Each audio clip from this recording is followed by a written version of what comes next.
السلام عليكم ورحمة الله وبركاته. هناك مسابقة على قناة الMBC اسمها مسابقة الحلم، يقوم بها المذيع مصطفى الآغا.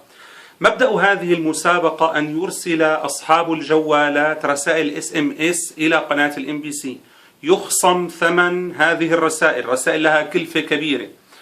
بعد أن يخصم تقوم شركات الهواتف بإرسال هذه المبالغ الكبيرة إلى قناة الMBC. قناة الMBC تجمع مئات ملايين الدولارات وتعطي واحد من الذين بعثوا من هؤلاء السذاج والبسطاء، تعطي واحد أو اثنين بعض هذه الملايين أو بعض مئات الآلاف. ما حكم هذه المسابقة؟ هذه المسابقة سحت وحرام، وهذه المسابقة ميسر وقمار، ولا تجوز المشاركة فيها بأي حال من الأحوال.